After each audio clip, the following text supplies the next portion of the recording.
Maybe it's because it's the most important event that happened in my lifetime and I wasn't around to remember it. Maybe it's because the War on Terror shaped my entire childhood and it was never explained to me. Teachers said, "We're at war," but it never felt like America was at war.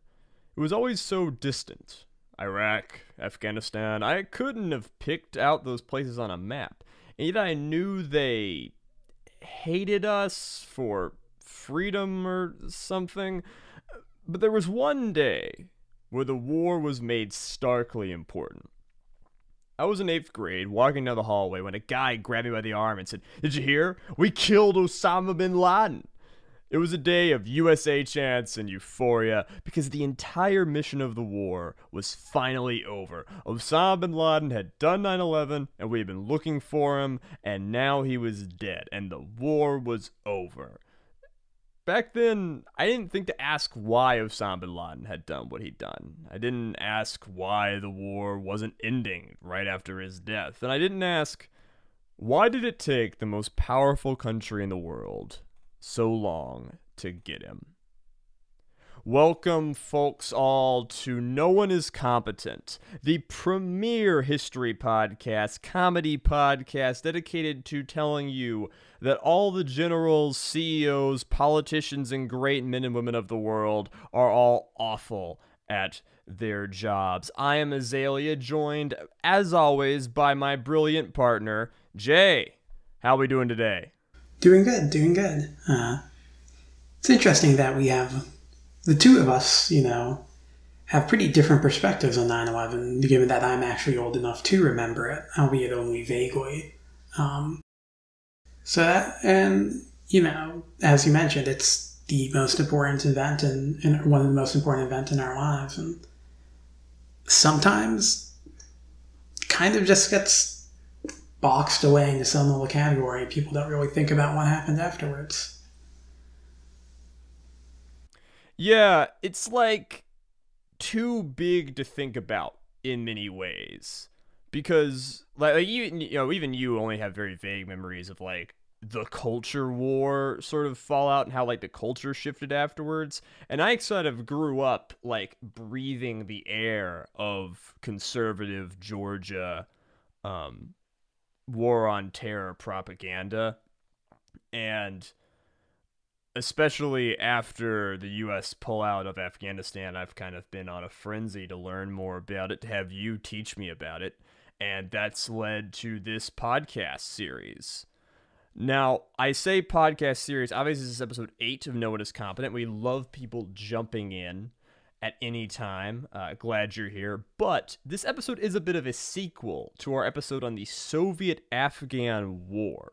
If you haven't heard that episode, you might want to listen to it before you jump into this one. You see, we lay a lot of groundwork into the basics of Afghanistan and Afghani culture in that episode and sort of the history of the region.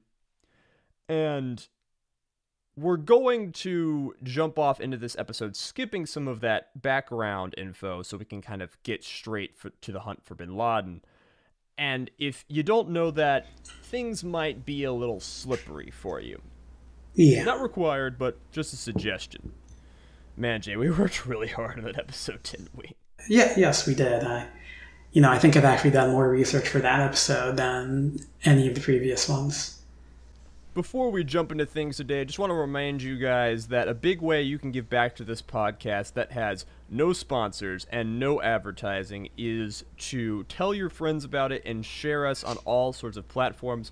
We are on Twitter at @not_competent. Is that it, Jay? That's correct. Yes. You would think I could just like open a tab and go to Twitter and look at that, but I did not. I asked Jay, Jay's basically my search engine. It'll be 2 a.m. and I'll just be like on Discord, "Yo, where's Angola?" And he'll respond because that's just what he does. So please tell people about this. Spread the news far and wide. Scream at your yoga instructor. Scream at your mechanic about how great No One Is Competent is. Please review us on whatever podcasting app you're on, Apple, Spotify. That really helps bump us up, get people talking. about us. If you're on YouTube, please like, share, and subscribe. You can comment down below, ask us some questions. You can also reach out to us at the email nooneiscompetent@gmail.com. I, again, am Azalea, also known as Wyatt. I'm at Azalea Wyatt on Twitter, very handy there. And you also find Jay on Twitter at Jaharis48. Our music is done by the brilliant Sam Bryce, and I think it's time we just slide right on into the episode. Don't know if this is actually going to be a long one or a short one. You know, like, you remember in our second episode where I said this is going to be shorter than the first episode, Yeah. and then ended up being 15 minutes longer? Yes. Well, I suppose we'll find out at the end of this. So I guess there's no better place to start than, who the hell is Osama bin Laden? Well, Osama bin Laden was born on March 10th, 1957, in Riyadh, the capital city of Saudi Arabia. So, what is Saudi Arabia? Oh, well, it's a good question. It's a name I think almost everybody's heard of, but a lot of people might not be familiar with Saudi history. So just as a brief overview, Saudi Arabia, officially the Kingdom of Saudi Arabia, is a monarchy that's located on the Arabian Peninsula. The Saudi royal family, the House of Saud, has been a powerful family in the region since the 1700s. Now, some of y'all might be thinking that it's weird, like, why do we need to know about Saudi Arabia? You need to know about Saudi Arabia because Saudi Arabia is incredibly important because of its ideological power in the world, in that it holds the cities of Mecca and Medina, which are very important to the Islamic religion, which we will be talking a lot about in this episode. Yes, and they're also just very wealthy and powerful thanks to the fact that, they happened to discover oil in the country back in the 1930s, and that helped them out quite a bit. Yes, and they've generally been British and American aligned ever since. Yeah. They had the rise to power in many ways was thanks to an alliance with the British, and then we formed an alliance with them under FDR. But yeah. So going back to the Saudis, their strength is not just based on their wealth, but also on the ideology of the Islamic religious movement commonly known as Wahhabism. Now, the movement, Wahhabism, was founded by Muhammad ibn Abd al-Wahhab in the 1700s. And al-Wahhab believed that Muslims had strayed from the proper way of belief in God since the death of Muhammad. And he viewed the veneration of things such as saints and spirits, practices which were especially popular amongst the Bedouin tribes of Arabia, as polytheistic heresy. Al-Wahhab rejected the centuries of Islamic jurisprudence and the interpretations of Quranic scholars, and instead vouched for a return to the practice of Islam in sole accordance to his interpretation of the Quran and Hadith. Note, his interpretation. Would it be fair to almost compare al-Wahhab to an almost Martin Luther-esque figure, this guy who claims that the body of believers has strayed from the original teachings of the text, that idolatry and sort of materialistic gain has taken over the religion? I'm kind of getting that sort of vibe. Yeah, no, that would be a very apt comparison, and it is a comparison that people will make, albeit, a little bit carefully, considering some of the later implications or later things we'll talk about in regards to Wahhabism, but that's not an unfair comparison. And why would certain people be really hesitant to make comparisons to Wahhabism? I mean, it just sounds like a guy who wants to get back to the fundamentals, Enough with all of this riff-raff and, side quests. Let's focus on the one true God. Yeah, and if he simply kept that to himself or his followers, probably wouldn't have been that bad. But the thing with al-Wahhab himself and his ideology is it ended up being quite authoritarian. He believed that the government, the state, which he made an alliance with, that being the Saudis, should enforce his beliefs upon the population. And that they had to do this because if they weren't doing this, then they were not working in accordance to the proper belief. And that would corrupt the entire nation. So as a result, it leads to a very authoritarian system of governance in society. And while it's not inherently expansionist, it's very easy to see how it could quickly turn that way. So, I know that Islam has a tradition of leaders called caliphs, the successors to Muhammad, that would set up and rule a sort of state that is Islamic. But is there sort of like a concept of the divine right of kings in Islam that you say that the Saudi royal family really attaches on to Wahhabism? Yeah, well, they had formed more or less in alliance with al-Wahhab himself back in the 1700s, and for them it was a source of political legitimacy and popularity. It gave them a rallying cry. In terms of divine right of kings, in the exact idea of God actually investing power upon an individual ruler is not too common. The caliphs themselves are all people who, had descent from either Muhammad or his followers, and some people today will try to trace their descent back to Muhammad. The Jordanian royal family, for example, still claims, descent. But the idea that, God himself is picking individual people to rule is not super common. And the Saudi royal family aren't declaring themselves caliphs. No. But they are saying that they are ruling their state by what they claim to be the true Islamic principles, and that anyone who isn't following their principles is wrong, correct? Yes, correct. And this is very important because the vast majority of Muslims do not live in Saudi Arabia. The country with the most Muslims in it, I believe, is Indonesia. There's tons of Muslims in India, Pakistan. Then there's places like Iran and Iraq where they practice a completely different sect of Islam, Shia Islam, than the Sunni of the Saudis. But the reason what the Saudis believe is so important is because, again, the Saudis have control over the cities of Mecca and Medina. Now, quick pop quiz for the listeners at home. What are the 5 pillars of Islam? Do do do do do do do do do do do do do do. Okay, you got your answer? Jay, Phil, let them check. What are the 5 pillars? Yes, well, the five pillars of Islam are the profession of faith, prayer, the act of zakat, or giving charity, fasting, and pilgrimage, the Hajj. And where is the Hajj? The Hajj is it's in Mecca. The process takes you from Mecca to Medina.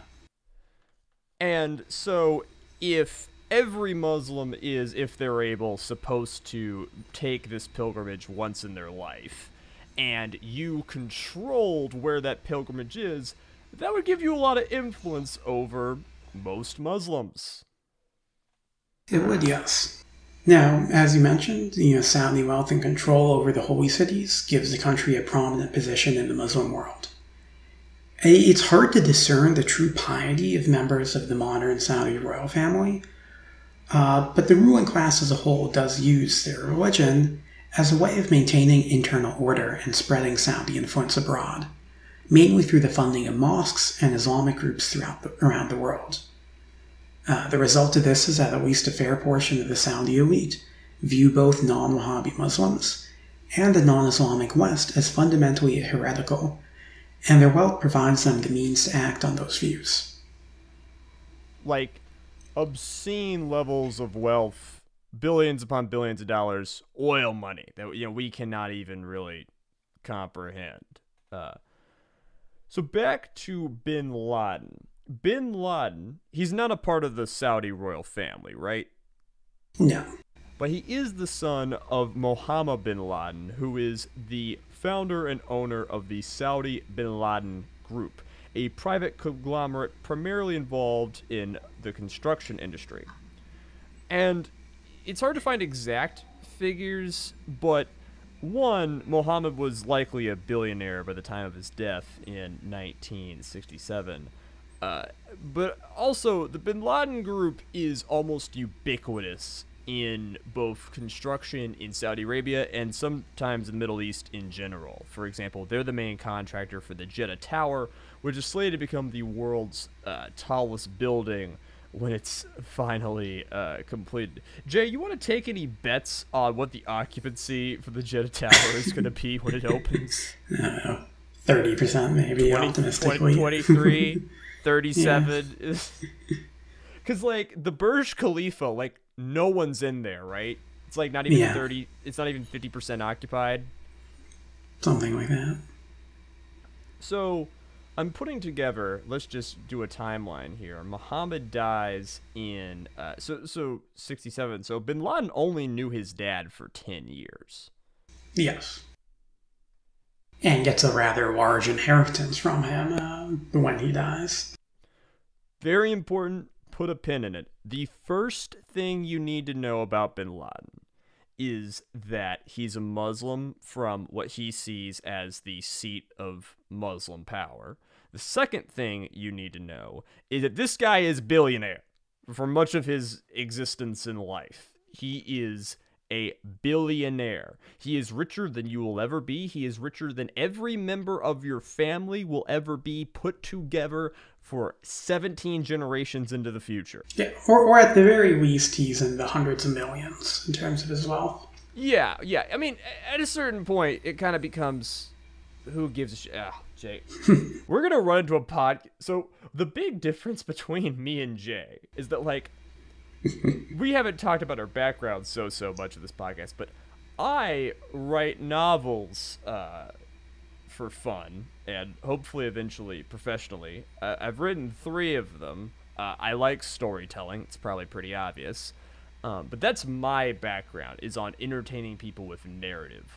Jay, on the other hand, is professionally and academically trained in research, history, international relations, and that kind of thing.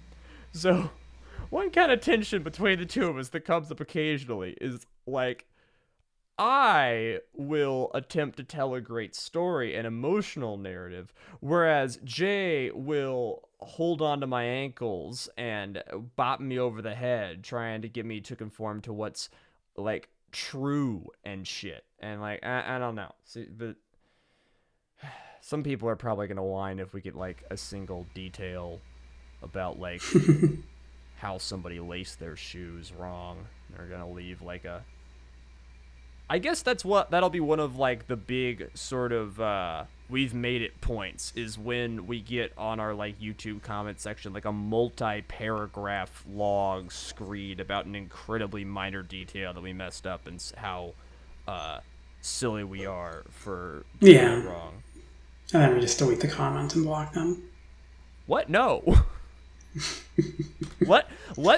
You just shadow ban and mute them. Like, let them scream. You gotta let people vent. That's far meaner than blocking someone. All right, like, you gotta let him wear himself out. I'll take your word for it. So, we don't know a lot about bin Laden's early life. We know that before his father died, he did enforce a rather austere life on his family. He was a devout worshiper. Religion probably would have been the center of bin Laden's childhood and education. He grows up primarily in Saudi Arabia. He spends a little time in Syria. That's what his mother's from. And eventually he would, in secondary school, be exposed to the ideology of a guy named Saeed Qutb. How'd I do with the pronunciation there? Pretty good. Though you're asking somebody who also is non-Arabic and does not speak Arabic. I mean, to be Yeah. fair, QUTB just is non-functional in all of the languages that I speak, that being a single Yeah. language. So I'm really just taking a pot shot at it. Yeah, and that's what I'm doing as well. Okay, so like when we were reading Jane Eyre and To Kill a Mockingbird, Osama bin Laden was reading works by this guy named Qutb. Yes. What was he doing? Qutb was a prominent member of the Egyptian Muslim Brotherhood, whose writings are viewed by many as being the origin of the global fundamental jihadist movement. And the Muslim Brotherhood is like an international organization, obviously of Muslims, but as I understand, it is often disliked by the rulers of various nations who see its sort of internationalist stance as a threat to their power, along with their take on ideology. Oh, yeah. And just for a little bit of context, just on the region as a whole in the 50s and 60s, the Middle East is dominated by the Ba'athist dictatorships. These are in places, in Iraq, Syria, and Egypt. You have secular dictators in charge who are very much opposed to the Muslim Brotherhood. So Qutb's very much a, anti-authoritarian force. Actually, because of this, he spends a few years outside of the Middle East living in America, where he was disgusted by the social mores he observed, the materialism, sexuality, feminism, essentially. Hated all of it. Does not seem like a very fun guy. And back when he was in the Middle East, he became increasingly frustrated with those secular dictatorships that had come to dominate the region. He viewed their secularism as a corrupting factor that was fundamentally incompatible with Islam, and thought that the influence of both American liberalism and Soviet communism threatened to annihilate the religion. The end result of this was that he advocated for a global jihad in all aspects of life to establish a just Islamic society. He advocated killing people en masse. Yes. Wars where millions would die. Yes. He wanted this to happen. Yes. And did he think of himself as a Wahhabist? No. So, because, he's not from a Saudi background, he's from an Egyptian background, he wouldn't have thought of himself as Wahhabist. Actually, Wahhabis themselves don't use that term for themselves, but his views are lumped into the broader category of Salafism, which is Wahhabism is also seen as a part of, and it's just generally speaking a broad sort of fundamentalist, revival-based, ideas about Islam. Are these? I don't know how to say this. I guess we should do mass surveys. I kind of want to know what percentage of Muslims are Wahhabists. I'm sure a lot of them are nice people. Yeah, I mean the other thing with Islam you have to remember is these things aren't quite like if you're a Protestant, for example, you're a Protestant. If you are an Episcopalian, you're an Episcopalian. If you asked a lot of people, a lot of Saudi Muslims, are you a Wahhabist? Well, first, they'd probably get offended that you're using that term for them. The second is they would just say that, no, I'm a Muslim. These are kind of schools of thought that are propagated by mosques and imams who have particular views. But they're not usually branded in such a way that you are this specific sect for life. Yeah, for instance, I'm a Methodist Christian, and there's a few people at my church who, some old folks will tell you about the traditions of Methodism and, camp meeting and testimony and whatnot. But most people like myself just identify as Christians and probably have never read the teachings of John Wesley, the guy who founded Methodism. This is only important to a select group of people. Now, those select group of people are often rulers and often do a lot of the warring, so they tend to be very important. They tend to shake things around, like Qutb, who shook a lot of things around and was then executed in 1966 for plotting to assassinate the Egyptian president Nasser. Nasser? Who cares? I'm sure he cared. I don't care what he cares about. He's a dictator. Fuck him. But his ideas became popular throughout the Arab world, especially in disaffected young men who are often the most dangerous people in society. Especially if they have money.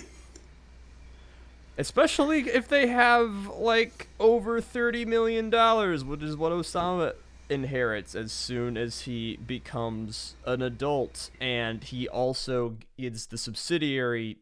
No, that's not the right, the like, beneficiary. He gets the dividends of the profits of his corporation. I've seen a lot of different estimates about what bin Laden's, or I guess Osama's, yearly allowance was.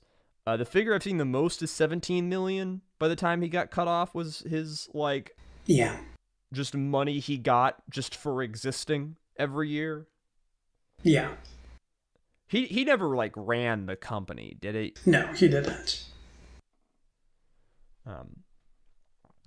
But anyway, a lot of people will sort of take pot shots at Osama bin Laden's net worth over the course of his life. I imagine the bin Laden family is not very forthcoming with this kind of information. People generally speculate between $100 million and $300 million. But again, just know that this guy has more money than anyone in your neighborhood will ever dream of. Possibly everyone in your neighborhood combined. And he didn't work a day in his life for it. He just got it for a living. Yeah. Now, what he did do is go to war. So, bin Laden is born in 1957. So, when the Soviets come knocking into Afghanistan proper in December of 1979, he would be 22, 21-ish. He'd be my age. Yeah. Wonderful. Got so many things in common with the guy. I mean, I have actually a lot more things in common with the people who actually did 9/11, like the pilots and whatnot. We'll get to that when we get to that. But, like, yeah, I know a lot of, in America, most of them are white, but we do have a pretty large problem of, upper middle class or rich guys who, get into their late teens and 20s with no real direction in life, just kind of bumming around. And then, you start reading a little literature, you start, looking around for something to do, you start believing really, really certainly about the absolute state of the world, and then, you go to Afghanistan, you shoot at people. Yep. So this is where being familiar with our Soviet-Afghan episode is going to be very, very important. Basically, during 78 and 79, in Afghanistan, there is a communist government that is aligned with the Soviet Union, though it is not part of the Soviet Union itself, and they are trying to basically spread a secular modernization of the countryside. That countryside is full of devout rural Muslims who then declare, jihad, or saying, well, we're going to fight for our way of life, which is Islamic. And they start fighting against the Afghan government, which then gets direct support by the Soviets, who will invade in 79 and 80. That is the very short version. If you want to hear the long version, again, we did an entire podcast on it. Please listen to it. Final thing, just to remember, if you haven't listened to the podcast, we're going to use the term mujahideen a lot. You're usually going to see that word, like, capitalized with an uppercase, mujahideen, but mujahideen is not a proper noun. Like, it is not like a faction term. There are many different factions, dozens, 7 like important ones, but dozens of factions fighting the Soviets and communists in Afghanistan. They're all called mujahideen because mujahideen is literally just a word that means person who fights in the name of Islam. It's basically the Christian version of crusader, kind of, sort of, if you squint. Just know, when you hear the word mujahideen, just remember, the only thing that says about them is that they're Muslim and they got a gun and they're willing to use the gun. That is factual, the only thing that word means. And, all right, Jay, take it away. Yeah, though, in the context of this podcast, we'll be using it in the way it's more narrowly used, which refers specifically to the Afghans who are involved in this conflict. Yeah, unless otherwise noted. Yeah, so bin Laden, as mentioned, travels to Afghanistan in 1979, shortly after the outbreak of hostilities. And he would return in the 1980s, using his wealth and connections to recruit, fund, and organize foreign fighters coming into the country, as well as build his own bases in Afghanistan near the Pakistan border. So, do we know if he did any fighting of his own? It's hard to say whether he actually, was walking around with a gun shooting people. He does get injured in a battle later on. This is sort of then used as a big part of his story to promote to his followers that he got injured in combat. But from what I can tell, it was a fairly minor foot injury. So yeah, it's really hard to say. He would claim obviously to have been quite involved, but there's no real evidence for it. Yeah, everyone shapes their own propaganda. Bin Laden is one of many Saudi elites who travels to Afghanistan. I assume there were Muslims from other countries who came as well. Yes. To get involved in the fighting and help out their Muslim brothers against the atheist communist menace. But suffice to say, he kind of takes a liking to it more than the average bear. Yeah, he actually does stay there, which is not true for most of these people. A lot of guys are coming in, throwing around a lot of money, using it to build bases, using it to send in and fund guns. I have to wonder if, Bin Laden's experience or knowledge or connections to the construction industry, if that ever came into play. I'm just, imagining Bin Laden yelling at a guy on a backhoe, no, it needs to be this tall to provide protection from Soviet, whatever. The story isn't, this is non-entertaining.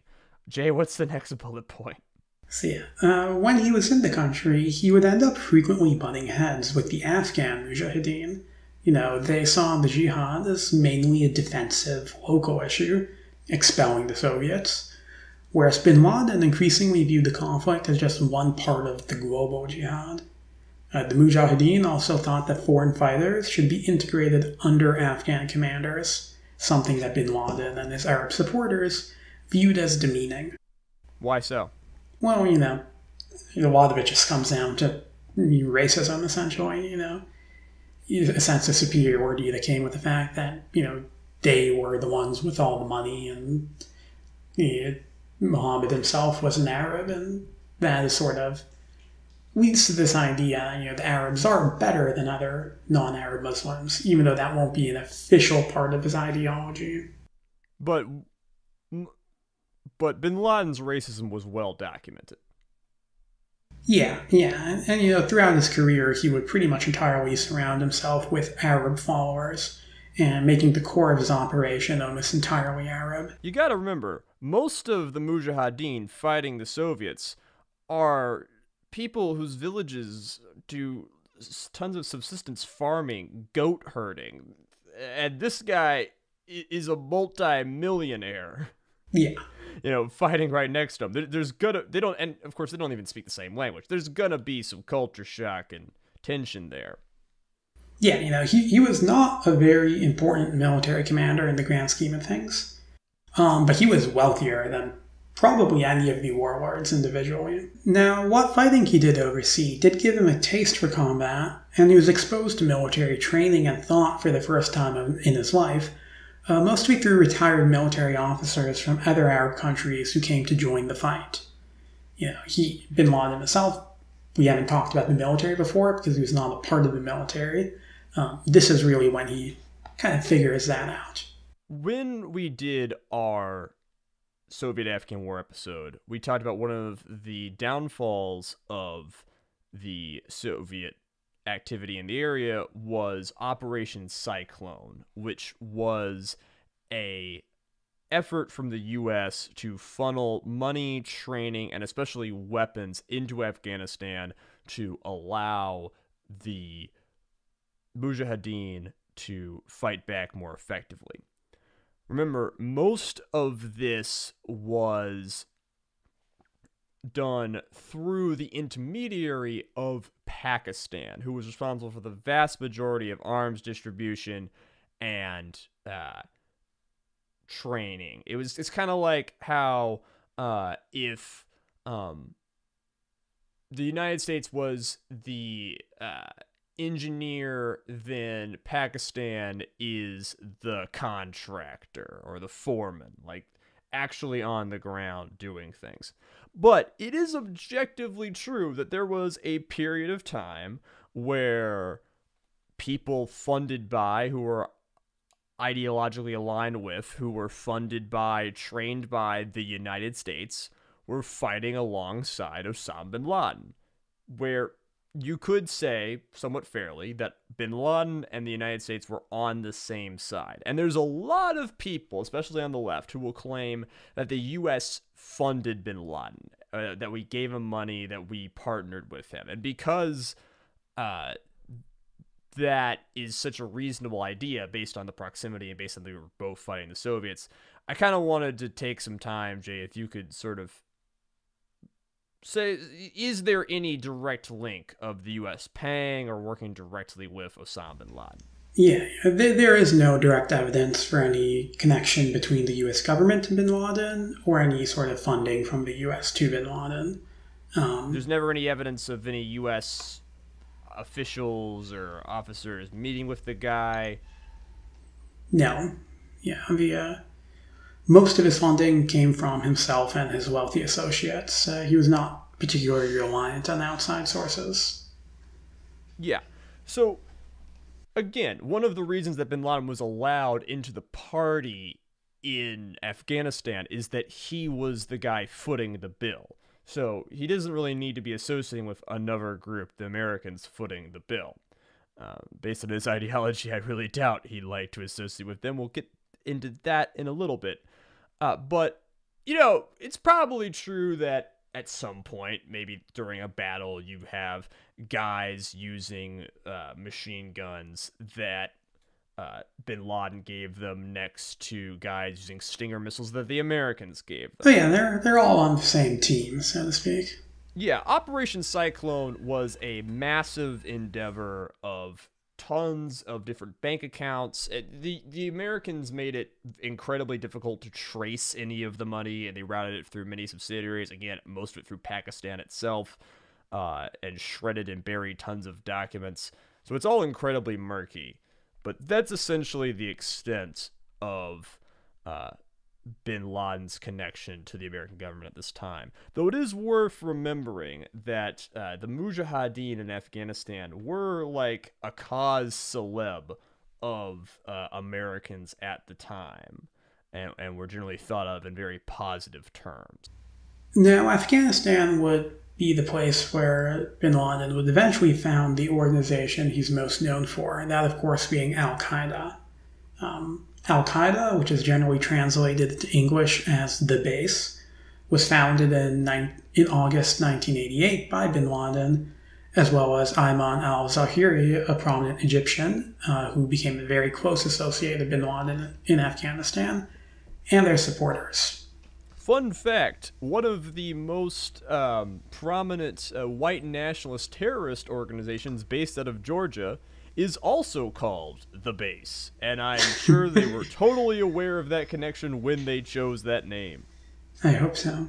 So Al-Qaeda gets formed in 1988, and those of y'all who listened to our Soviet-Afghan War episode will know that the war was drawing to a close at the time. Soviets were pulling out, and the purpose of Al-Qaeda would be to continue this jihad holy war in other countries. At this point, bin Laden's been working in the region for almost a decade, and, you know, he starts off as just this rich kid throwing money around, but, you know, that gives him leadership, especially just through raw time and hours. You know, you get good at something, and bin Laden now has the organizational skills and resources, and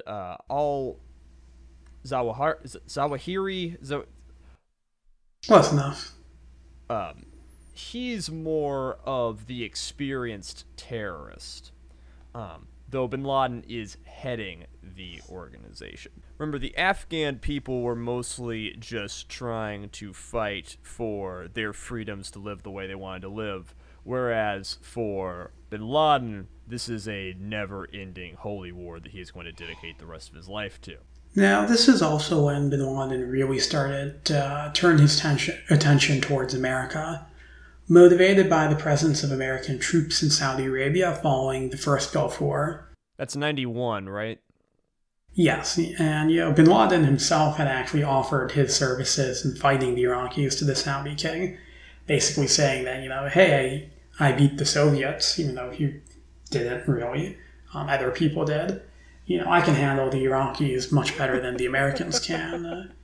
That would have been amusing to see him get killed by the Iraqi army, but as we all know, that would not end up being the case. The Saudi kings are just like, nope, no, give me the Americans. Get the professionals in here. We actually have a document of an exchange between him and a representative of the Saudi government, and the representative is like, so what are you gonna do when they use gas? And then he's like, we'll use our faith. Yeah, it's honestly, the Saudis turning him down probably saves his life here, though. I mean, unfortunately, he probably would have found a way to escape. So bin Laden is back in Saudi Arabia, and American troops are stationed there at the time. And my understanding is that bin Laden basically sees the idea of American troops, which are possibly Christian or, God forbid, Jewish, who possibly could have Bibles or Torahs with them, and them just stepping on in Saudi Arabia, never even mind Mecca and Medina, to be completely theologically unacceptable. Yeah, this was his home country, the country that is home to the two most holy cities in Islam, and yeah, that's just utterly unacceptable to him. Bin Laden, of course, had absolutely zero problem with the oil exports to America, which funded all of his daddy's building projects, which gave bin Laden all of his many, many hundreds of millions of dollars. Funny that. Yeah, just a technicality. And he absolutely had zero problem working with people who were completely financed, trained, and armed by the Americans in Afghanistan. No. Also funny that. But yeah. Bin Laden would get a real stick in his britches about U.S. involvement in Saudi Arabia. He'd become very vocally opposed to the government, and this would get him kicked out of the country, and his citizenship, use words right, brain, revoked in, I think, the mid-90s. Yeah, it's revoked in 94. Yeah, so now he's on his own, and his full-time job is leading Al-Qaeda, which is going to be a jumping-off point for us getting into the ideology of bin Laden and Al-Qaeda. But before that, Jay's going to do most of that. But I kind of want to make something clear here. I know there's a lot of people listening who are going to be somewhat quizzical or even angry that we are digging into what Al-Qaeda believes. And I want to be very clear. Everyone who ever worked for or with Al-Qaeda is, at the very, very best, a very troubled and misguided individual, and most of them are rat shit motherfuckers who never deserve to breathe air. All right? Bin Laden is one of the worst human beings to ever be shat onto this earth in existence. Okay? As we'll get into, he is a completely morally bankrupt, ideologically hypocritical, idiot failure of a man. I hate him. I think you should hate him. He was a really bad guy who was responsible for more death and destruction than you'll probably ever know, far outside the realms of the United States. And it might be logical to say, if he's so bad, if he's so awful, then why give his ideology any room to breathe? Why give it any daylight? To which I'll respond, one, we are not advocating for absolutely anything this guy believes. In fact, we'll probably make fun of it a lot. I think we already have. Secondly, you can't truly defeat something. You can't truly fight anything until you understand it. Empathy and understanding are not endorsements, okay? It does not make you weaker to understand where your opponent is coming from. It is not a sign of agreement by studying the ideological base of what the opponent believes. It's the only way to truly dismantle and fight them.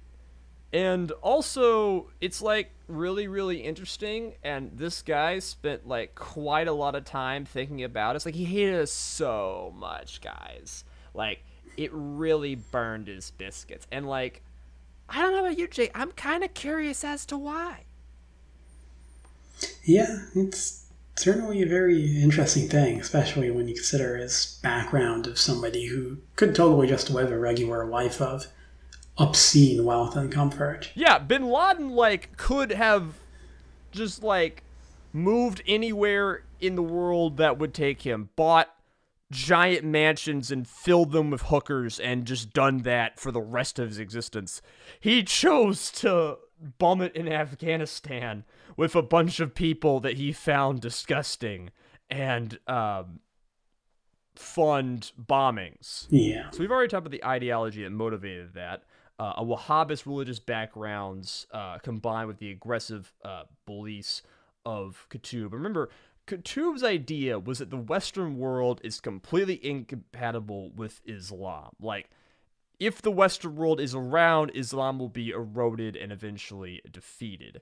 And Bin Laden would kind of sharpen this into an idea of a clash of civilizations model, that the Islamic world needed to declare total war on the West. Yeah, since this was a total war, that would mean that attacks on Western civilians in the name of Islam were morally justifiable and even desirable, according to bin Laden. And also attacks on Muslim civilians were justifiable because they were collaborators in their view, and collaborators could be killed just as readily. And we shouldn't have to say this, but I'm going to say this anyway. It's worth noting that this is absolutely batshit insane compared to the beliefs of your average Muslim in the United States and everywhere. Yeah. Again, this guy comes from a very specific part of the Muslim world that is honestly quite small chunk of it percentage-wise. Yeah, and we'll be talking honestly about 9/11 today, but it's also worth noting, in total, Al-Qaeda kills way, way more Muslims than they do anyone else. Any other religious group. Bin Laden's sort of, I guess you could say, his intellectual contribution to this system of Qutubian jihad is that he would set up Al-Qaeda.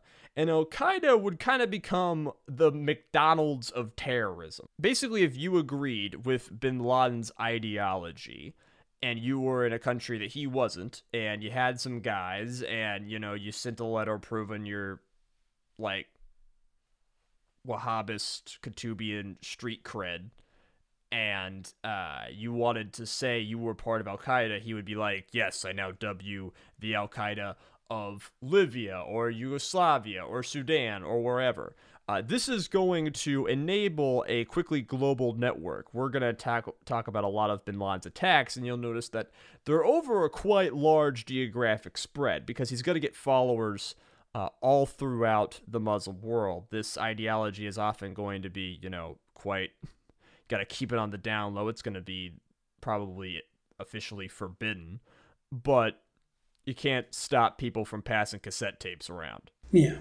For those of you who study modern Islamic conflict, you might know that this kind of system of setting up various branches of different countries has kind of become subsumed by ISIS. The story, one of the stories of the last decade, is ISIS branches kind of taking up and defeating Al-Qaeda branches across much of the Middle East and Africa. Kind of as the Zoomer jihad, if you will, compared to the filthy millennial and Gen Xer Al-Qaeda jihad. Yeah. I'm going to hell, aren't I? Now, the ultimate goal of bin Laden and Al-Qaeda was to use violence to expel America from the Middle East, defeat Israel, and unite the Muslim world. But they didn't really have any detailed strategy for how to achieve this. Tactical operations such as hijackings and bombings were not tied to concrete strategic goals, contrary to later claims. One of the big, things which kind of leads to confusion about 9/11 is, people are well, what was he actually hoping to accomplish? And he didn't really have, a set idea of what exactly would happen afterwards. So, it's, Alice Caldwell Kelly once called bin Laden a venture capitalist of terrorism, and I love that idea, that plans were brought to him and that he often supplied the training and the money to do the plans. And again, these plans are, some plane hijackings, a car bombing here or there. We'll get into some specifics. After he's kicked out of Saudi Arabia, he mostly goes to Sudan at first, and he establishes his base of operation there in a place to train people who would attempt to do these various attacks. But, in Afghanistan, he was fighting the Soviet government. He doesn't, try and take over Sudan, right? No, he actually has the backing of the government in Sudan at the time. They themselves were engaged in some civil conflicts with various rebel groups, and he helped them out a little bit and, provided them with some financial connections, and they gave him safe harbor, essentially. Also, because we absolutely have to mention it, and I would feel awful if we didn't. In this time, in 1993, a guy by the name of Robert Fisk from a newspaper called The Independent put out a brilliant little article called "Anti-Soviet Warrior Puts His Army on the Road to Peace." Which... we've got a picture of it on the YouTube video right now of bin Laden with, the most... Jay, when was the last time you actually looked at the image? It's been a while. I do remember it. Look at his grin. Look at him. What a fucking dork.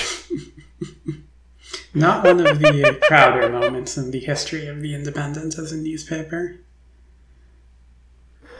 This is truly the nadir of American journalism. Next time you see some clickbait BuzzFeed article or some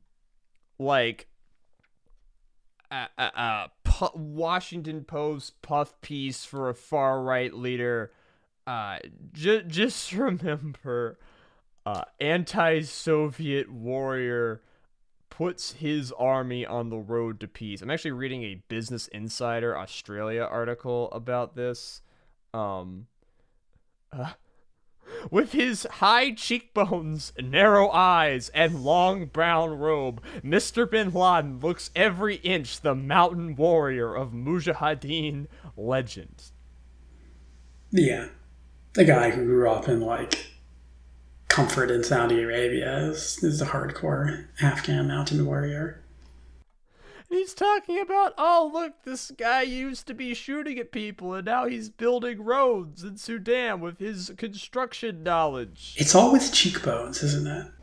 Going back to the 90s, he would continue to acquire funding through his family stipend until 94, and from various wealthy backers afterwards, many of whom were Saudi millionaires who sympathized with his cause. And as he began to shift towards America, he came on the radar of U.S. intelligence services. He would be kicked out of Sudan in 96 due to U.S. pressure, and this was what would prompt him to return to Afghanistan, where he forged an alliance with the Taliban, the new people in charge of the country, or well, most of the country. And it's where he would issue a fatwa, essentially just a religious judgment or verdict, stating that it's the duty of Muslims to kill American soldiers, civilians, and their allies. The Taliban, many of whom sympathized with al-Qaeda's cause and desired his financial resources, let him resume recruitment and training in the country, and he even briefly basically ran the Afghan national airline, using it mostly just for trafficking drugs, arms, and personnel. I must mention, just to cut in, I just looked this up because I wanted to make sure it was true. But while America was getting bin Laden out of Sudan, we bombed a we bombed a pharmaceutical factory, the Al Shifa pharmaceutical factory, that apparently was one of the largest just producers of life-saving medicine in Sudan, that like they had been working for like 4 years to build. It had like just been opened last year, and we just Whoops. blew it up because we thought they were making nerve gas or something. So, luckily, that would be the only time the U.S. would ever strike the wrong target. Yes, the only time the CIA would ever misidentify a target for a U.S. missile strike. So the U.S. is, at this point, trying to kill this guy. Clinton knows who he is. Why? What was he doing? Well, in August of '98, Al-Qaeda actually conducted a bombing on the U.S. embassies in Tanzania and Kenya. It was a simultaneous truck bombing. And this would result in the death of over 200 individuals. This would be the first major attack on Americans by Al-Qaeda, and it would earn him a federal grand jury indictment for murder, as well as a spot on the FBI's 10 most wanted list. That would prompt, a span of attempts by America to kill him. 2 weeks later, we launched a missile strike on an al-Qaeda training base in Afghanistan. Turns out that the missile probably missed bin Laden just by a few hours. A subsequent plan to capture him with the aid of Pakistani forces was canceled after a coup d'etat in Pakistan, and an attempt by the CIA to kill him by basically just giving some militants in Afghanistan money to shoot an RPG at his convoy failed when the rocket hit the wrong vehicle. In October of 2000, 2 suicide bombers aboard a fiberglass skiff detonated themselves alongside the destroyer, the USS Cole, killing 17 Americans. And it's worth noting with all of these operations, my understanding is that, like, bin Laden doesn't plan these things. He's not necessarily the ideas guy. I don't want to call him a figurehead, but he is not he is not personally recruiting, personally training, and like personally coming up with all of these plans. Yeah. He's more of the money guy. Yeah. His money's been cut off at this point. His perhaps $17 million a year stipend. Is he like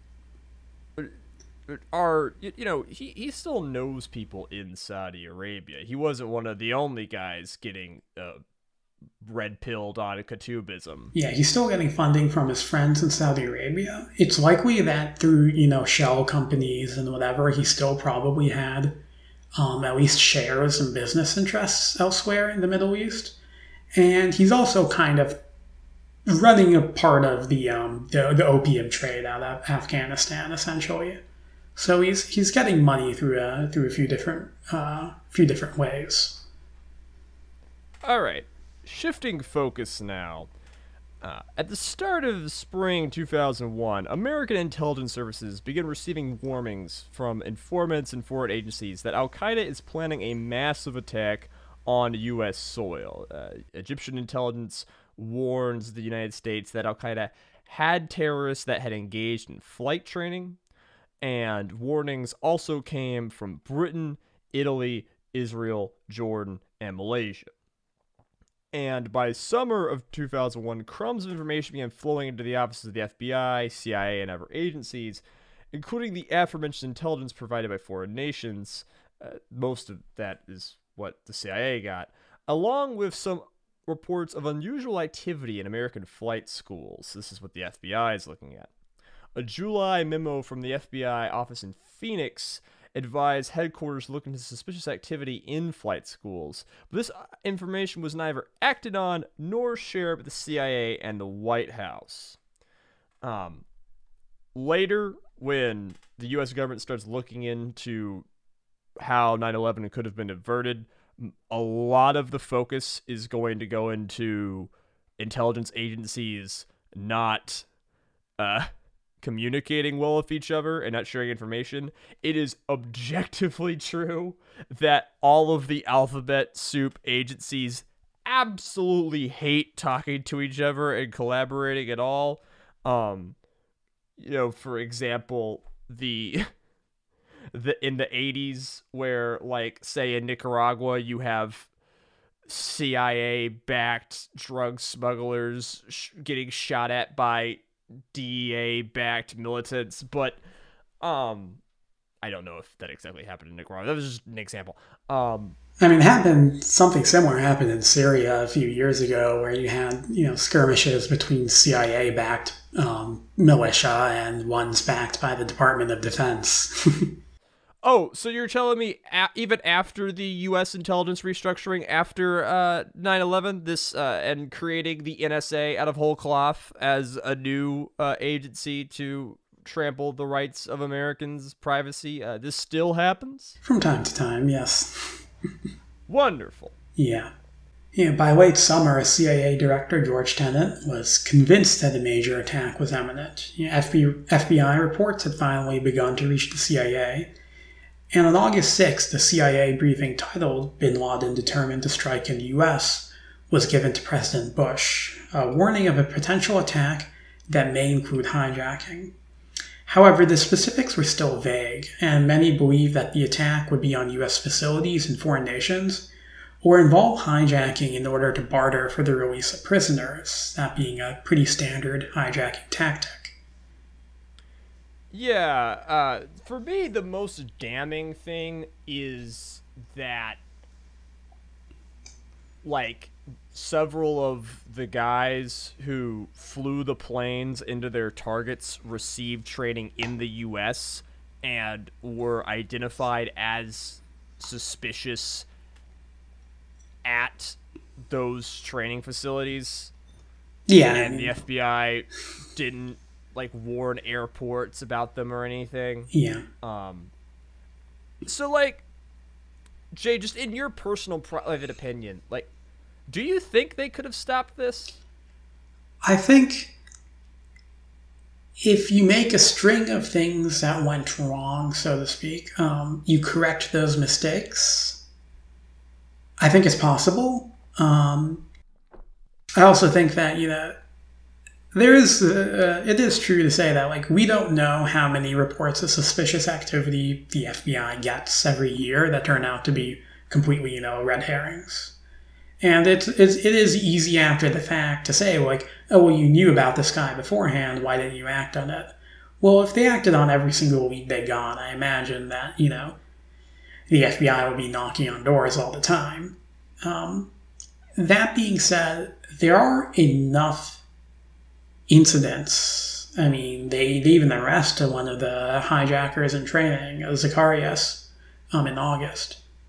That make me think if they got the decisions right and shared their information, that there would be a decent chance that the attack could have been prevented.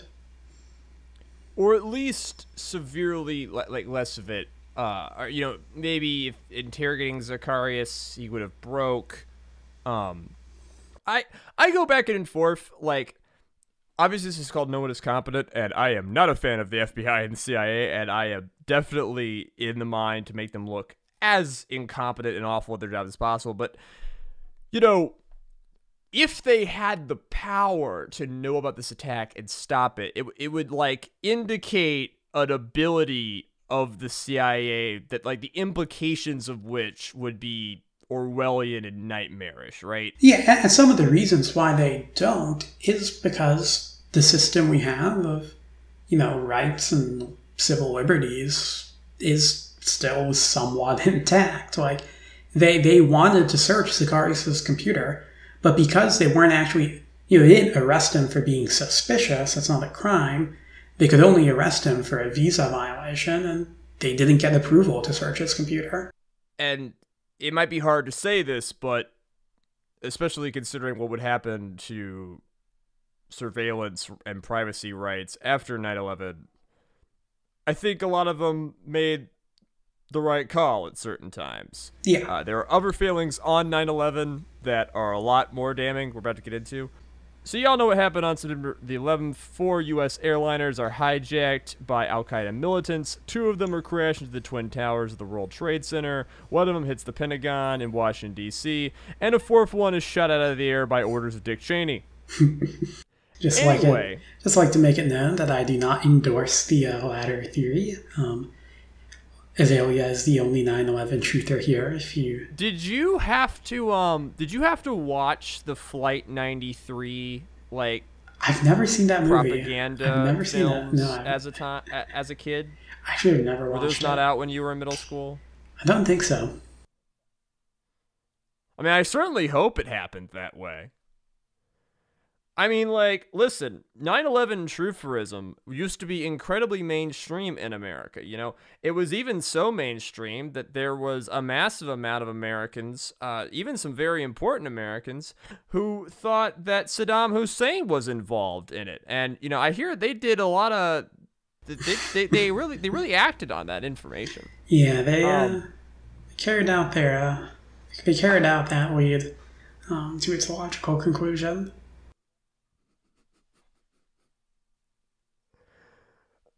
We live in fucking clown world. Speaking of clown world, I just want to make note, whenever I start reading about the people who hijacked those planes, and their backgrounds, I really can't help but notice that they are very similar to 70% of the people I went to high school with, upper middle class, fail sons, rich kids, dropouts, screw-ups, who just had nothing better to do but to pump iron, get radicalized, head to a training camp, and get given a mission. It's very worth noting that, hijacking planes, one of the reasons that it was so easy for them to do it is that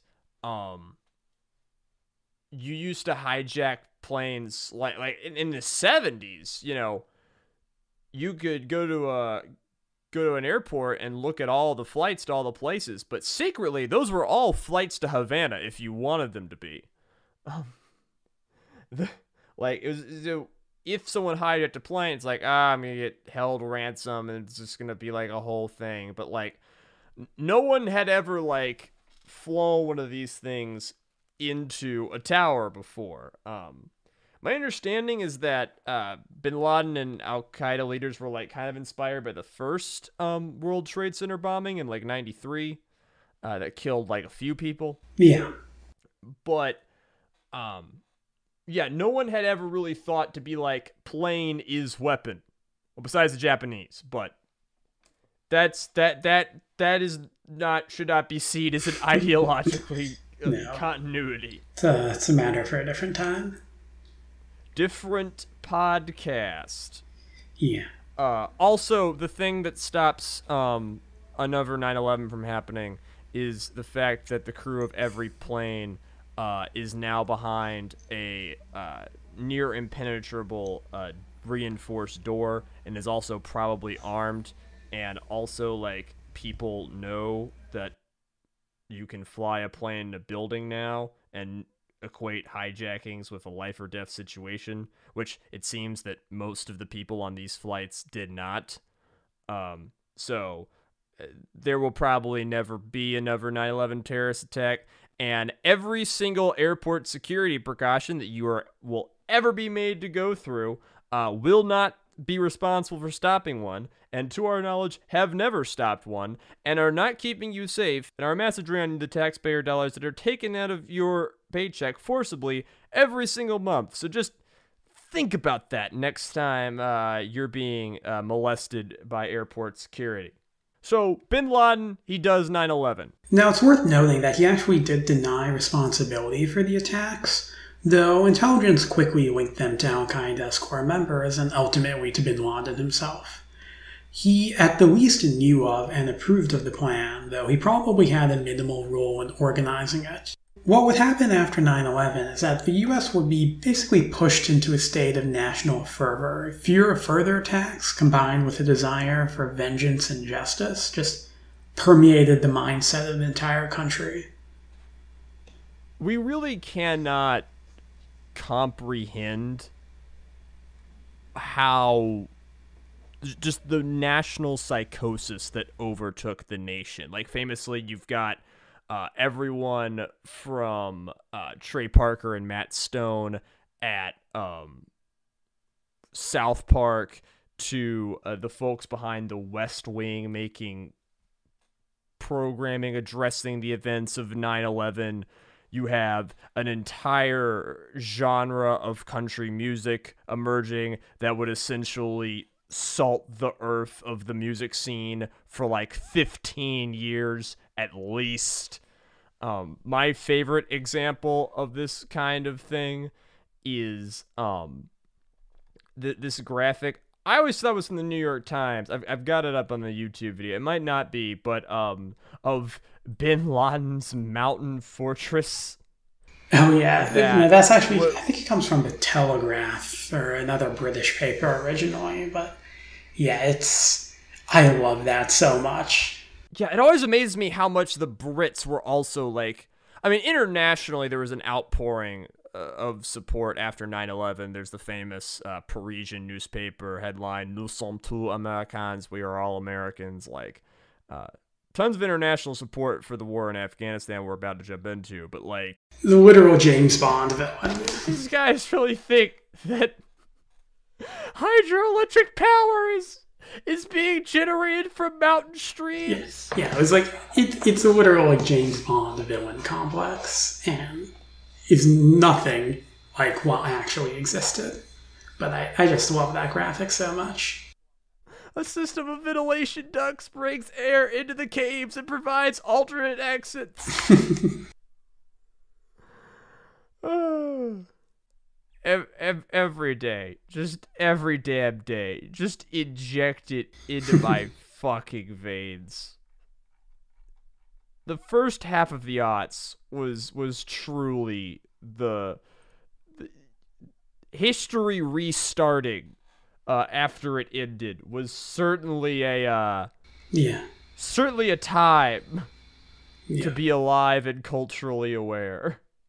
So how long does it take for the U.S. to work out that this was an Al-Qaeda attack and that Bin Laden is the Al-Qaeda guy and that he specifically is the guy who needs to die for it? They knew that Bin Laden was the head of Al-Qaeda for some time now, and they very quickly put together the fact that Al-Qaeda were the ones behind the attack. Once obviously attacks take place, they are able to identify the hijackers relatively quickly and then look into all of their connections and, all their phone calls, all their personal connections, all their records, essentially. And it all points back to Al Qaeda. So, yeah. What always, gets me is that, and probably gets a lot of Americans, is that Bin Laden probably, it's not like he woke up on September the 11th, turning on a news feed, rubbing his hands together, and be like, all right, let's wait for the fireworks. But I feel like even I, kind of imagine that happening. He probably didn't know until, days later. Yeah, or not necessarily days, but afterwards, yes. Final 9/11 anecdote I will tell. Also, sorry if I keep peeking my mic. New microphone being used now. I'm not going to tell y'all how much it costs because you would lose what little shreds of respect you have for me. But my father is worked at the Savannah River site, SRS, for decades, doing tritium refinement and working on all sorts of U.S. nuclear bomb shit. That's where a lot of the info for the nuclear warheads episode came from. And, there were multiple attacks throughout the day. First one happens at I think 8:54, and then the second one shortly afterwards. But it was I think a while before the Pentagon got hit and they knew where Flight 93 went. And it wasn't clear at the time what was happening, that it was all planes hitting various spots, who was doing this, or that was the end. And, a lot of people, afterwards, there'd just be an utter outbreak of terrorism paranoia and people thinking, your middle school in Dubuque is going to be the next target of the demonic, satanic Osama bin Laden. But my dad is at an actual factual facility that produces material for nuclear warheads. And they were like, yep, gotta shut this motherfucker down. And he was one of the last people out when they did, because it was very quickly, yeah, we gotta leave. So America finds out that the 9/11 attacks were carried out by a group named Al Qaeda, and that their leader, bin Laden, and most of them are residing in Afghanistan. And this provokes the United States to issue an ultimatum to the government of Afghanistan called the Taliban, demanding that they hand over bin Laden, all over Al-Qaeda leaders, arrest all known terrorists, and allow U.S. forces into the country to oversee the dismantling of said terrorist network. Fun fact, when I was in 6th grade, I distinctly remember asking my teacher what the difference between the Taliban and Al-Qaeda was, and she could not tell me. Also, we're not going to get into who the Taliban are, because that is the subject of a future podcast. Indeed. So just know they're called the Taliban, and they're in charge of Afghanistan as of 2001. Now, the Taliban refused these demands, claiming that there was no evidence linking bin Laden to the attacks. Bin Laden himself, as mentioned, had been clever in not claiming direct responsibility for 9/11. They later offered to try bin Laden in their own courts or hand him over to a neutral third nation if the U.S. could provide evidence linking bin Laden to the attack. But the U.S. refused, and by that point, October, the invasion of Afghanistan had already begun. For those of you whose ears perked up when you found out that the Taliban government who had offered to hand over bin Laden, yeah, I also only found that out 4 weeks ago, and I don't know, man. Sounds like a really important thing to know. But anyway, the Taliban badly miscalculate. While they're trying to negotiate with the United States, Operation Enduring Freedom has already begun. And it's worth probably, this is possibly the most competent, the first week or so of this operation is possibly the most competent thing that's going to be discussed on this podcast today. Basically, the United States completely overwhelms and displaces the Taliban Afghan government with a very limited amount of actual American soldiers being destroyed. The way they did this is by, one, just aircraft bombing the shit out of Taliban and Al-Qaeda forces starting on October 7th, and only send in a few thousand U.S. soldiers, mostly special forces, afterwards.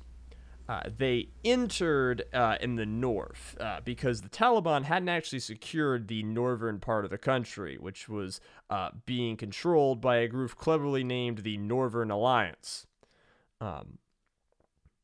American advisors embedded in said Northern Alliance would help coordinate laser-guided airstrikes and bring a level of precision firepower that had never been seen to this country before. But just know that this American invasion is in many ways just another part of another Afghan civil war, and that it's a lot of other Afghans getting their hands dirty during this fight. Yeah, the bulk of the fight against the Taliban was actually carried out by the Northern Alliance, while American and British special forces, carried by helicopters, would launch several raids on al-Qaeda bases. The city of Mazar al-Sharif would follow in early November, and that would spark a string of Taliban defeats. Kabul itself would fall to the Northern Alliance on November 14th, and pretty much after that, Taliban forces were just surrendering left, right, and center rather than putting up a fight. The result of this was a quick victory and the complete overthrow of the Taliban government with only 30 American casualties. Bin Laden, however, had not yet been found. And it's worth noting, this is extremely popular in America at the time. I asked basically every adult that I know if they supported the invasion when it happened, and they did. I don't blame them. If you and I had been adults knowledgeable of events at the time, it's fair to say I probably would as well. Yeah. It's very easy after the fact, and the U.S. did a lot of things wrong in Afghanistan to view the decision to go to war as inherently wrong or inherently stupid, but it's needless to say it's a fair bit more complicated than that, and the U.S. had plenty of good reasons to go into the country, and it was widely supported. Now, by December of 2001, bin Laden was cornered and trapped by U.S. and Afghan warlord forces in the mountainous area of Tora Bora alongside the Pakistani border. Where intelligence had figured out that was where he likely was, and this was backed up by radio intercepts. U.S. forces consisted primarily of 90 Special Operations troops led by the Delta Force Major, who is known simply by the pen name of Dalton Fury, and they were supported by two local warlords on the pay of the CIA. Never change anonymous DOD contacts. Never change. Yeah, Go off, King. No notes. Yeah, most of what we're talking about here actually comes from a report to the Senate Committee on Foreign Relations that's titled Tora Bora Revisited. And so, yeah, I do recommend that for people who want, a full breakthrough of the events. It's like 50 pages or something. But, yeah, Dalton Fury is quite a appropriate pen name. I knew a few Daltons in high school, and chuds all. No offense. I mean, I feel like if you're picking your pen name, and it's like, yeah, it's going to be Fury. Yeah. So the landscape of Tora Bora is both harsh and porous, with tall granite mountains full of deep caves and caverns, which combined with its proximity to the Pakistan border, made it impossible for U.S. forces to fully secure with such limited manpower. Yeah, if you've ever been to Nevada or like the Upper Rocky Mountains, very similar terrain. It's dry, it's desertous, you've got precipitous cliffs, and apparently there's tons of caves. And I know what you're thinking, like, it's some mountains. Like, the U.S. can secure anything, right? If we have enough time, enough resources, enough manpower, but the manpower is not there. Jay, like, As of December, how many American troops are even like in the country? In terms of all soldiers and support personnel and everybody, probably getting up to close to 10,000. But in the area, again, they only have 90 special operations forces. And that 10,000, for people who didn't listen to our Soviet-Afghan war episode, Afghanistan's the size of Texas. So it might sound like a lot of people. That's not very many people for the size of the country. That's not half of the amount of National Guard that was sent to secure Joe Biden's inauguration. Yeah. We sent more guys to occupy the capital after January 6th than we initially sent into Afghanistan. For reasons we're about to go into, arguably that was the right call, but contextually. Yeah. The only thing they can really do is absolutely pound the area with U.S. bombers. And this kills plenty of Al-Qaeda members, but the deeper caves were beyond reach. Now, Dalton Fury, the U.S. major in charge, would request reinforcements, specifically asking for 800 Rangers, but was denied by General Tommy Franks, the overall commander of U.S. forces in Afghanistan. The general doctrine of this campaign had involved the minimal use of American soldiers, and it had worked so far. Additionally, the U.S. did not want to alienate its local allies through the appearance of a larger American ground presence. Something that would be a bit ironic given the events of the subsequent years in Afghanistan, but it's neither here nor there. Subsequent proposals by Fury, such as a plan to send Delta Force members with oxygen gear to climb up the tallest mountains leading to the caves and basically just surprise out the Al-Qaeda members, as well as a plan to use airdropped landmines to just cordon off the entire area, were similarly shot down. This is Call of Duty-ass bullshit. Yeah. At the end of the day, Fury's men were limited to making brief probing attacks in Tora Bora. They were assisted by warlord soldiers who had very little training and were unwilling to hold advanced positions at night. And I'd like to say for the audience that Jace typed up assisted by warlords in quotation marks. Yeah. And these aren't even the big Northern Alliance warlords, who by that point have pretty decent militia. These were just locals who the CIA found and paid because the Northern Alliance didn't have a big presence in this area. Guys who have been bribed, yeah. Who are probably shooting at their cousins. Yeah.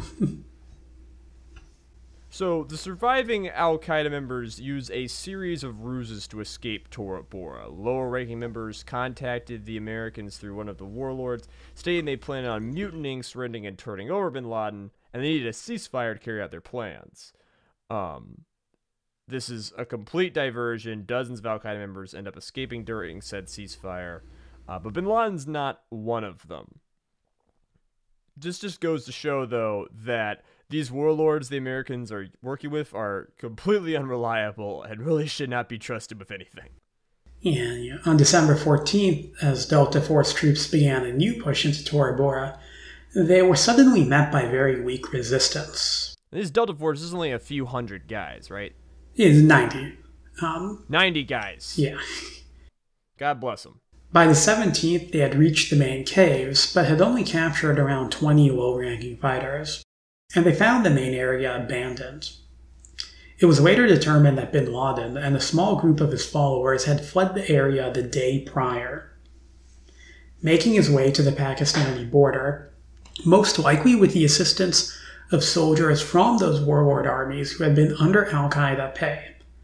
Now, it's worth remembering, Al-Qaeda, and especially bin Laden, have a history in this area going back to the 80s.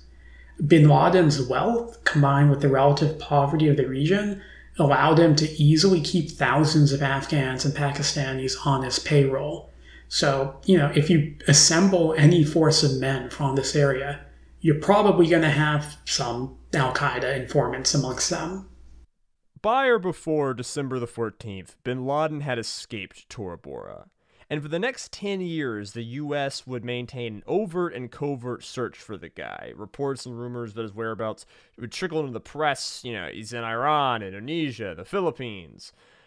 Most credible sources led to believe that he's somewhere in Pakistan. Remember, Tora Bora is right on the border, hiding in these mountains and hinterlands of the northern tribal areas of Waziristan, or the vast areas of Balakistan. I am so sorry. But these are areas that the Pakistani government had little control over. Yeah. I'll remind y'all, we weren't able to kill bin Laden until May 2nd of 2011, almost 10 years after this. It is totally worth saying. It is entirely true that until that operation, Tora Bora was the closest that the Americans ever came to capturing the guy. And it would take another 9+ years to do it afterwards. This is a complete and total failure. And it's especially a failure if, I was told as a kid, this is maybe not the way it was pitched at the time, that, the entire point of the invasion of Afghanistan was to get bin Laden. And they didn't do it. They did not, no. They sent in 90 guys to get him. And they didn't do it. So, let's go into why Tora Bora was such a disaster. To explain why the U.S. failed to capture bin Laden at Tora Bora, we have to look at the doctrines at play during the Afghan War. Now, back during the 90s, actually during the Gulf War, the U.S. had come up with this idea called the Powell Doctrine, named after Colin Powell. Memories of Vietnam were still fresh in the minds of American officers, many of whom had served in Vietnam. And yeah, served in Vietnam doing things like Colin Powell covering up a giant war crime massacre. and yes. so this doctrine... By the way, Colin Powell died a few weeks back, and rest in piss, you degenerate bitch. My obituary for you is the same as the obituary I have to many people involved in this whole thing, which is that future generations will judge our society for not executing him first. That's about all I have to say about that. Now, the Powell Doctrine called for the use of overwhelming force. Numbers, air power, resources, everything applied very quickly to achieve a strategic and political end. If any of you have looked into the Gulf War, you'll know that months before the invasion, the U.S. basically just sat in Saudi Arabia building up forces just constantly. You had a massive invasion force ready to go into Kuwait, large armada in the ocean, and they didn't want another Vietnam, and the way to avoid that was just overwhelm Iraq. This was also very expensive. And as a result, going into Afghanistan, the Powell Doctrine had largely been replaced by a new model designed by Donald Rumsfeld, Cheney, and his associates in the Bush administration. And this instead called for a much more limited idea of war, and a war which, due to it being more limited and more cost-effective, could be done in many places. Worth noting, Colin Powell's also in the Bush administration, so he let's not say that he didn't have any input on this strategy, because I imagine he did. Yeah. So, quoting from Tora Bora Revisited, which is the report that I mentioned earlier, the Afghan model constructed by Rumsfeld and General Franks in response to the attacks of September 11th stood the Powell Doctrine on its head.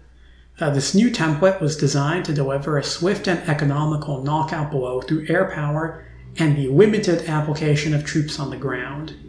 Instead of overwhelming force, the Afghan model depended on air power and on highly mobile special operations forces and CIA paramilitary teams working in concert with opposition warlords.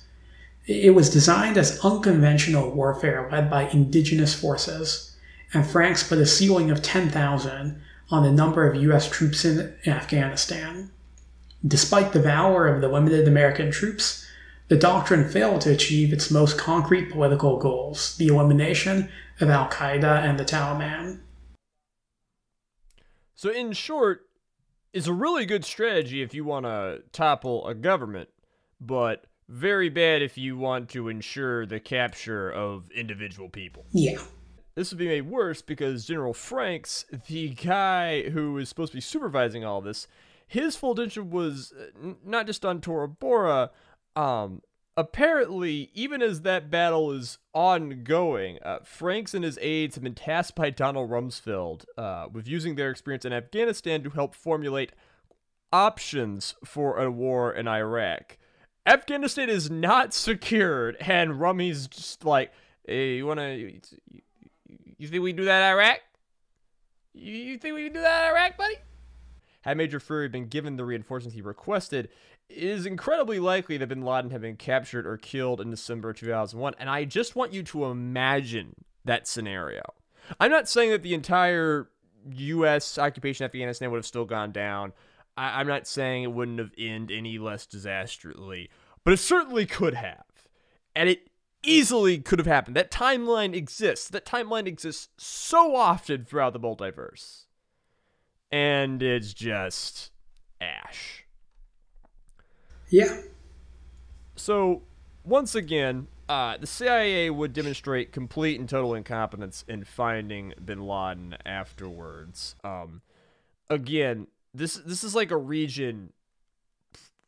They know he's like between Afghanistan and Pakistan, like, but it's probably a region like close to the size of the state that I'm living in, like filled with mountains, but there's no roads for trucks leading up to, that are riddled with caves, very easy to hide up there.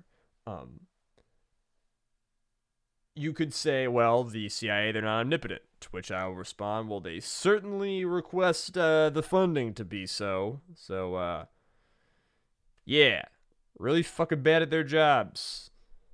But eventually, intel would trickle in.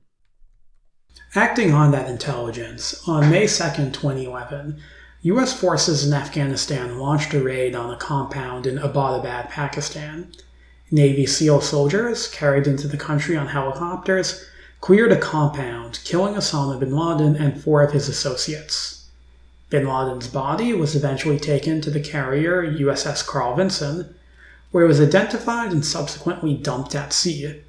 The hunt for bin Laden, which had begun before 9/11 even took place, was finally over.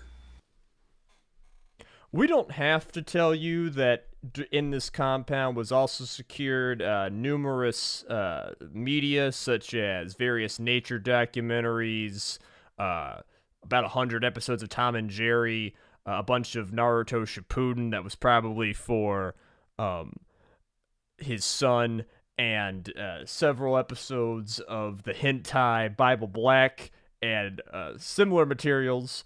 We don't have to tell you that they recovered all of those things, but I want to, so I did. And now you know. Fucking Naruto Shippuden. Yeah. That's even funnier than the Bible Black, honestly. Like, can you just, like, imagine, like, the guy who had, like, being one of, like, bin Laden's aides who has to, like, fucking track into a, like, Pakistani fucking internet cafe to torrent fucking hentai onto a zip drive in 2011. Yeah. The hours that it took to download that shit. Yep. Now, it is worth noting that, we mentioned a few areas in Pakistan. I'm sure that most of our listeners are probably not familiar with Pakistani geography, but, we kind of thought that he was probably in the tribal areas or Balochistan. These are big regions where the government has very little control. No, he was in Abbottabad, living in a compound that was literally just a handful of miles away from a major military academy and the residencies of various Pakistani generals. And this is a country which is one of the largest recipients of U.S. foreign aid and U.S. military aid in the world. And he was just kind of living there. So the options are A, said Pakistani generals and military personnel are more incompetent than the people who sent the Challenger into the air, or B, they knew he was there and they didn't give a shit. Yep. So, just kind of chew on that while you're at dinner. Also, obligatory fuck the ISI. Always. Fun fact, I know this podcast is beginning to lose any sense of coherence, but Joe Biden was against the Bin Laden raid. So, next time he makes his great foreign policy decision, just keep that in mind, especially if it's invading Haiti, which 42% chance of happening. What's your over under betting odds on an American invasion? I wouldn't bet on it. I think it's not overly likely. I think Bin Laden makes a lot of dumb decisions in regards to foreign policy, but the one thing you can say is that usually those decisions are motivated by his more dovish side than his hawkish person. You mean Biden? you said Bin Laden. Same guy. It's the grand conspiracy. This is it's like that good old the moon landing is faked. You believe in the moon kind of moments. Yeah. All right, so this podcast has got a bit big and sprawling. Some of y'all might even forget that we spent the first hour just all on Bin Laden's background and his ideology. And I really think it'd be appropriate to end with the failures of Osama bin Laden. The U.S. government took an obscene amount of time capturing him, but the man himself was far from the civilization-warping warlord that he made himself out to be. Jay, you spent a lot of time researching bin Laden's ideology for this, didn't you? Yeah. Too much time. All right, before you jump into I'm gonna let you do the rest of these bullet points, but like, what's he like? What's your vibe? I get a lot of like spoiled rich kid, like I was told that I was better than everybody religiously and ethnically from birth vibes. Oh yeah, no, he definitely has that level of arrogance and hypocrisy to him that comes from his very wealthy and privileged background. That being said, at least amongst the kind of social circles he interacted with, he seems to have been reasonably charismatic and effective of, convincing people to follow him, in many cases to the death. So... Oh yeah, just like Mal, the subject of our last episode. Yeah. No, I do not doubt he was a charismatic guy, likable guy. Yeah.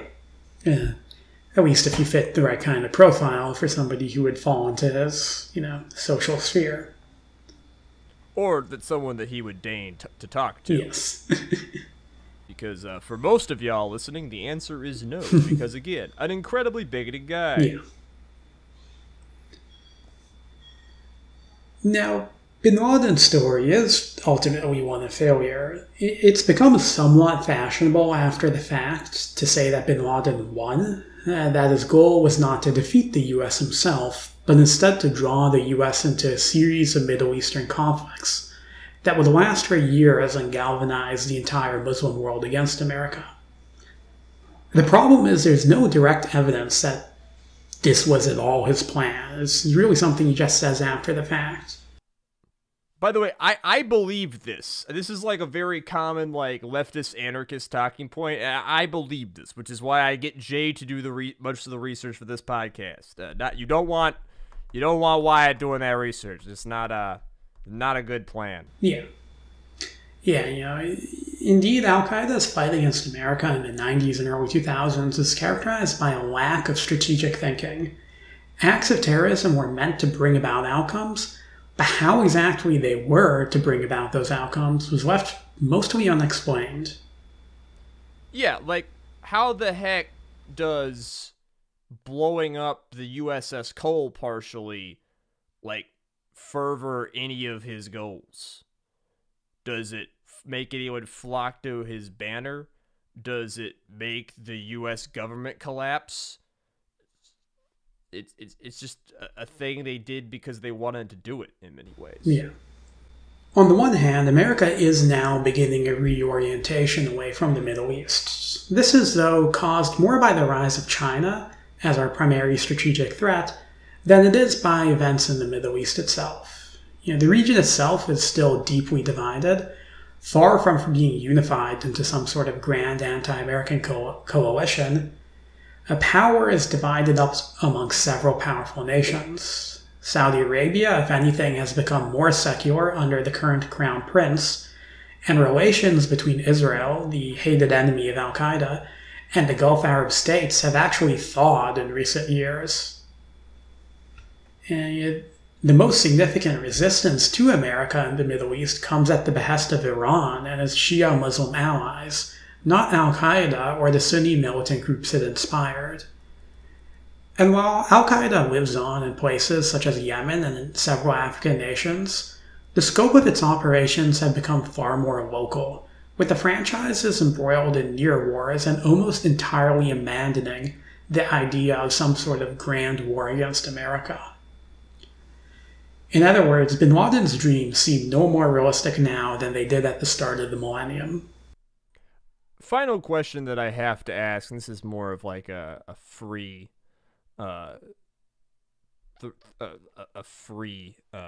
discussion point. Everyone's got their own sort of macabre interests. A lot of people love true crime podcasts. Maybe you slow down when you pass a traffic accident to see how gruesome the pileup is. Everybody has some sort of fascination with things they shouldn't be fascinated with. I really enjoy is a wrong word, but I study fascists. I spend a lot of time doing it, partially because of where I grew up and where I live, and partially because of how our society's been going lately.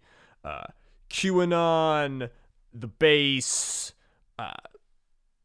Proud Boys, Siege Pill motherfuckers, Turner Diaries, Patriot Prayer, the militia movement, Ruby Ridge, just inject it all into my veins all day. I spend a lot of time studying it, figuring out how to combat it. And it is amazing how similar fascists are throughout the decades, how similar that ideology can be, even if the in-group that they are promoting, remember, fascism is kind of the logical, extreme of the veneration of an in-group versus out-group mentality. I've made this observation a few times, and I've asked this question a few times as I kind of learn more about extremist Islam and, say, Qutubism. Would you call Osama bin Laden a fascist? And the reason I say so is that, there's a lot of thought in these organizations about a glorious martyrdom, a glorious death, very similar to the death cult aspects of fascism. You have concepts like the glorious past, the all-powerful enemy, and just way too many similarities than I'm casually comfortable with. Yeah, if you'd asked me this a few years ago, I might have said no, back when I mostly stuck with the more narrow definition of fascism as being a political movement originating in Europe in the early 20th century and having the characteristics we associate with places such as Italy and Germany under, Mussolini and Hitler. But looking at it now, there are certainly many similarities, the ones that you mentioned, and just the general idea of this sort of clash of peoples that is inherent to the world, and that you and your group has to triumph over the enemy, or else you face annihilation. Fundamentally, what's the difference between bin Laden saying that the Muslim world is in a clash of civilizations with the West than with American white nationalists saying that the race war is destined to one day come? Yeah. So yeah, I think it is, pretty fair to say that they are definitely a lot of fascist elements with bin Laden and Al Qaeda as a whole. These guys aren't different. They're not new. They're not novel. You can meet this guy in many nations, in many cities, growing up in many high schools. They're all around, and they can often grow up in the right conditions to be plenty of fine people, but the right amount of privilege, the right amount of radicalization, the right amount of opportunity, all these guys are the same. To wrap up, I want to just read off a few numbers. Numbers like over 2,400, the amount of United States combat fatalities in the war of Afghanistan. Numbers like over 20,000 American servicemen wounded.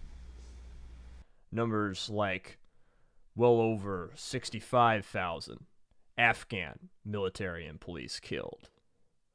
Numbers like over 47,000 civilians killed.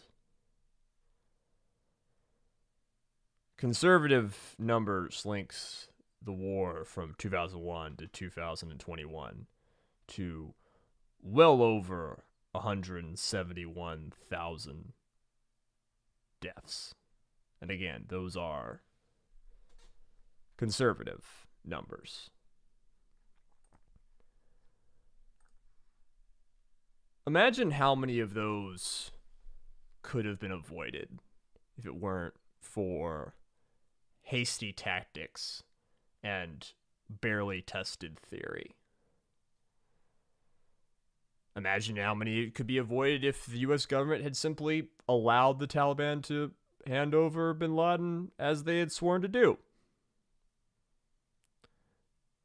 Again, maybe it would have been just as bad. Maybe things still would have been fine. Maybe things still would have been awful. But whenever someone tells you that the Afghan war started out well, that things were on the up, when you remember how popular it was and you remember how much support there was, just remember, even at the height of this project, even at the beginning, it wasn't well executed. It wasn't well planned. Even though on paper, casualties were low and victory was swift, it was building the foundation of a house of rot that would become one of the greatest embarrassments of the American empire. But that will be another episode of the No One Is Competent podcast. Not the next one, just one eventually coming up. Jay, would you like to tell the boys, grills, and non-binary bills what our next episode is going to be? Of course, our next episode is the rather entertaining situation regarding Operation Eagle Claw. If you know of what Eagle Claw was, then you should know why you should look forward to it. And if you don't, well then, I would say it's worth keeping it a surprise. Maybe it's an entertaining story. Yeah, some real. It's basically a Call of Duty level placed into the real world and then actually happening the way a Call of Duty level would in reality. It is utterly delightful. So once again, I am Azalea, as at Azalea Wyatt on Twitter, YouTube Wyatt the Word Weaver. Jay is Jaharies48 and Jaharies on YouTube and Twitter and YouTube respectively. You can contact the podcast on YouTube or nooneincompetent@gmail.com. Again, we urge you, leave us a review, leave us a rating, leave us a like, preferably on multiple platforms if you got the time. We spend hours every week putting this podcast out. It comes out every other Friday on the dot, 7 a.m. or 8 a.m. Frankly, I forget. EST, of course. Our music is done by the legendary Sam Bryce. Oh, another thing you can contact us about. This is episode 8. Or 8. Yes, it's been enough that I'm starting to lose track.